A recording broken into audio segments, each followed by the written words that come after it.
नमस्कार दोस्तों, स्वागत है आप लोगों का एक अनदर इन्फॉर्मेटिव वीडियो में। और मैं हूं आपका दोस्त, आपका होस्ट अतुल कुमार, और आपका हार्दिक स्वागत करता हूं। डियर फ्रेंड्स, थंबनेल में मैंने बताया है कि आज का वीडियो स्टारलिंक के एक नए अपडेट के बारे में है। स्टारलिंक का गुप्त अपडेट जो कि अभी तक आप लोगों को पता नहीं होगा कि उसका जो है भारत में आने का रास्ता साफ हुआ या नहीं हुआ, लॉन्च कब होगा, लॉन्चिंग होने की प्रक्रिया शुरू हुई भी है या नहीं। तो आज के वीडियो में मैं आपको ये सारी चीज़ें एक्सप्लेन करने वाला हूँ। वीडियो में अंत तक बने रहिएगा और चैनल को सब्सक्राइब जरूर करें। अगर आप मेरे चैनल पे पहली बार आए हैं, मेरा वीडियो फर्स्ट टाइम देख रहे हैं, तो नीचे दिए हुए सब्सक्राइब बटन को दबाइए, सब्सक्राइब कीजिए, साथ में बेल आइकन आएगा उसको दबाएं और ऑल पे क्लिक करें, ताकि इसी तरह के इन्फॉर्मेटिव और नॉलेजेबल वीडियोज़ के रेगुलर अपडेट्स मैं आप तक पहुँचाता रहूँ।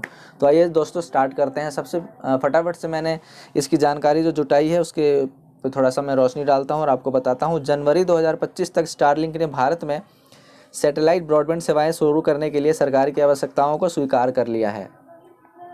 यानी कि जनवरी 2025 तक जो सरकार के टर्म्स कंडीशन है, उनको जो है एलोन मस्क यानी कि इसके मालिक जो हैं स्टारलिंक के, उन्होंने इस चीज़ पर एग्री हो गए हैं, यानी कि राज़ी हो चुके हैं, जो कि इनके टर्म्स कंडीशन है। आगे क्या है ये मैं बताता हूँ आपको। हालांकि कंपनी को अभी भी सुरक्षा चिंताओं और नियामक अनुमोदनों का सामना करना पड़ रहा है। यानी कि अभी भी जो सिक्योरिटी से जुड़ी हुई जो है कि मान लीजिए ना, अगर स्टारलिंक को यूज़ करता है तो भाई उसके थ्रू हमारा डाटा लीक होगा।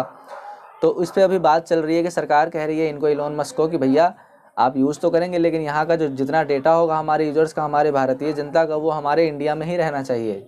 इंडिया से अगर बाहर गया तो आप पे सख्त कार्रवाई होगी। ये तो अपने सिक्योरिटी चेंजेस करें, ये इस तरह के अपने सारा सिस्टम आप इस तरह से बनाएं, इस तरह से क्रिएट करें, ताकि जनता तक जो भी आप सुविधाएं प्रदान करेंगे और जनता आपके स्टारलिंक इंटरनेट और ब्रॉडबैंड के ज़रिए जो भी सेवाएं यूज़ करेंगे, सर्विसेज यूज़ करेंगे, तो उनका डाटा लीक ना हो बाहर विदेशों में। क्योंकि डार्क वेब पे दोस्तों आपको पता है कि डाटा को सेल परचेज़ किया जाता है, डाटा को बेच दिया जाता है। अगर आपकी इन्फॉर्मेशन, मान लो आज हमारी इन्फॉर्मेशन डिजिटल हो चुका है, आधार कार्ड, फिंगरप्रिंट, आई रेटिना, अगर हमारे फिंगरप्रिंट वगैरह अगर जो है लीक हो जाते हैं, तो आप पता है कितने सारे स्कैम हो सकते हैं उसके साथ। तो इसी सब को लेकर के अभी सारी चीज़ें चल रही हैं, प्रोसेस में है। स्टारलिंक की एंट्री तो हो चुकी है, लेकिन अभी प्रोसेस में है। अभी इसको 100% नहीं कह सकते हैं कि लॉन्च होगा या नहीं होगा या कब होगा। तो आइए आगे चलते हैं, आगे मैं आपको बताता हूँ। अपडेट, सुरक्षा और डेटा भंडारण। स्टारलिंक भारत में उपयोगकर्ता डेटा संग्रहित यानी कि जो स्टोर करने के लिए जो ज़रूरत पड़ने पर खुफिया एजेंसियों को उस तक पहुंचने की अनुमति देने पर सहमत हो गया है। यानी कि जो हमारी भारत की एजेंसियां होती हैं, आपको पता है रॉ है, कई सारी जैसे खुफिया है, हमारे सीबीआई, ईडी, ये सारी चीज़ें जो होती हैं एजेंसी होती हैं, हमारी भारत की सुरक्षा एजेंसी है, हर डिपार्टमेंट अलग अलग है। तो ऐसा ये बेस बनाए सिस्टम की अगर कोई ऐसी दिक्कत आती है तो इन तक पहुंचना आसान हो। जो एलोन मस्क की स्टारलिंक कंपनी है, वहाँ तक पहुँचना, मान लो मेरे साथ कोई फ्रॉड हो गया, अब मैंने कोई शिकायत कर दी, अब उस पर अगर कार्रवाई होगी, अगर उनका सिक्योरिटी ऐसा है कि अब आप उन तक पहुँच ही नहीं सकते। जैसे कि आपको एग्जांपल देता हूँ, एप्पल का फ़ोन हो गया, आपने कुछ क्राइम हो गया आपके फ़ोन के थ्रू या आपके थ्रू, या जो भी हो, छोटा मोटा हो या बड़ा हो, जो भी हो, तो आपके फ़ोन को अनलॉक नहीं कर पाता है कोई, अगर आपके पास एप्पल फ़ोन है तो। और हमारा इंडियन भारत का लॉ भी ये कहता है कि भैया प्राइवेसी का एक लॉ कानून होता है कि मैं अपनी मर्ज़ी से, भाई मैं नहीं दिखाना चाहता आपको, मैं नहीं देना चाहता आपको मेरा फ़ोन, मैं नहीं चाहता कि मेरा पासवर्ड खोल के आपको उसमें देखें, मेरी कई सारी उसमें प्राइवेसी है, कई सारी ऐसी चीज़ें हैं जो मैं नहीं दिखाना चाहता आप लोगों को। तो ये हमारा भारतीय कानून के अंतर्गत आता है।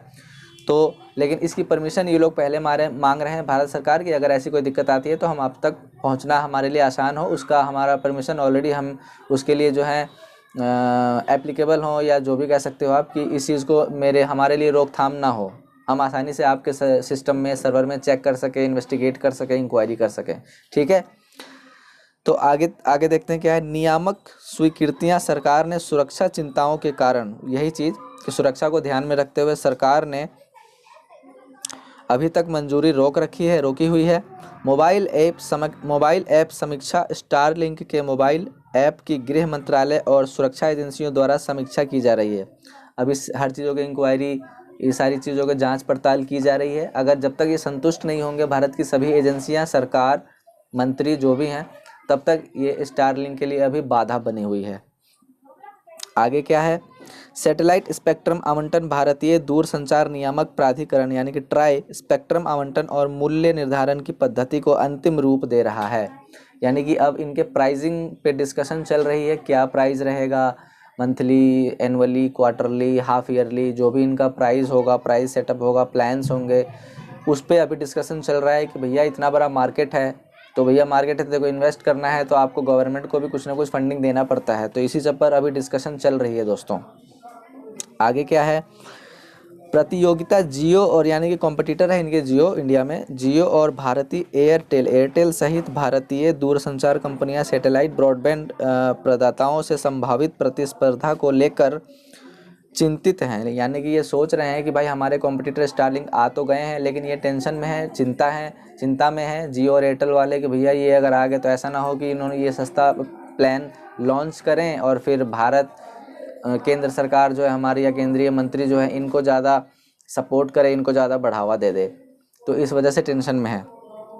अब आगे क्या है, फाइनली वीडियो को कंप्लीट करेंगे, ज़्यादा लंबी हो चुकी है जानकारी आप तक लगभग स्टारलिंक की अपडेट मैंने आपको पहुंचा दी है। वीडियो को लाइक ज़रूर कीजिएगा। तो बस लास्ट की इन्फॉर्मेशन आपको मैं कंफर्म बता दूं कि क्या है, गैर कानूनी उपयोग की जांच करें, सरकार ने स्टारलिंक के इक्विपमेंट यानी कि उपकरण के गैर कानूनी उपयोग की उच्च स्तरीय जांच शुरू करी है। तो जैसे कि मैं आप लोगों को पता है कि आपने कई फिल्में भी देखी होंगी कि कई बड़े बड़े बिजनेसमैन या जो भी होते हैं तो उनके पास सैटेलाइट फ़ोन होता है और अपने अकाउंट का एक्सेस वो सैटेलाइट फ़ोन, सैटेलाइट फिंगरप्रिंट के थ्रू वो जो है एक्सेस देते हैं, वहाँ पर उनके पास होता है। जैसे कोई कंप्यूटर में आपने लॉगिन करी अकाउंट ट्रांजैक्शन करने के लिए, तो आप सैटेलाइट फ़ोन के थ्रू वहाँ पर आप उसको परमिशन देते हैं, तभी वो ट्रांजैक्शन आप सक्सेसफुली कर सकते हैं। तो आपको पता है स्टारलिंक वायरलेस है, फुल्ली 100% वायरलेस है, सैटेलाइट बेस्ड है, तो यहाँ पर कोई भी फ्रॉड इजीली हो सकता है। इसी की जांच कर रही है केंद्र सरकार की सभी एजेंसियाँ, ताकि आगे कोई भी दिक्कत या सिक्योरिटी पर्पज़ से जनता की सुरक्षा के हित में ये सारी चीज़ें जो हैं ध्यान में रखी जा सकें। और अगर कोई ऐसा चीज़ होता है तो उसका सीधा क्लेम या सीधा जो है भुगतान, सीधा इसका कह सकते हो कि मुआवजा, अगर किसी के साथ कुछ गलत होता है तो सीधा ये क्लेम स्टारलिंक के ओनर एलोन मस्क पर डाला जाएगा, उनके अगेंस्ट में कार्रवाई होगी, कानूनन कार्रवाई होगी और हो सकता है उसको बैन भी कर दिया जाए। तो इस तरह की सारी चीज़ें पहले कर रहे हैं और वो हर चीज़ में वैसे समर्थन दे रहे हैं अपना, एलोन मस्क फुल्ली अपना वो कह रहे हैं कि आप हर तरह से चेक कीजिए, सब कुछ जब कंफर्म हो जाए तभी हम अपनी सर्विसेज भारत में लॉन्च करेंगे प्रॉपर, क्योंकि उनके पास ऑलरेडी सैटेलाइट मार्केट में घूम रहा है, बस उनको लॉन्च कर देना है भारत में। उनका कुछ ये नहीं है कि टावर लगाने हैं, कोई सिस्टम लगाना है, फाइबर लगाना है, ठीक है। तो आई होप आपको समझ में आ गया होगा आज का वीडियो और आज की इन्फॉर्मेशन। अगर आपको अच्छी लगी है तो वीडियो को लाइक करें, वीडियो को शेयर करें अपने दोस्तों के साथ, चैनल को सब्सक्राइब करें, नीचे दिए हुए सब्सक्राइब बटन को दबा करके चैनल को सब्सक्राइब कर लें, साथ में घंटी आगे दबा करके ऑल पे क्लिक करें इसी तरह के इन्फॉर्मेटिव और नॉलेजेबल वीडियोस के रेगुलर अपडेट्स पाते रहने के लिए। तो मिलते हैं एक अनदर टेक और इन्फॉर्मेटिव वीडियो के साथ, तब तक के लिए good bye, take care and जय हिंद, जय भारत, नमस्कार।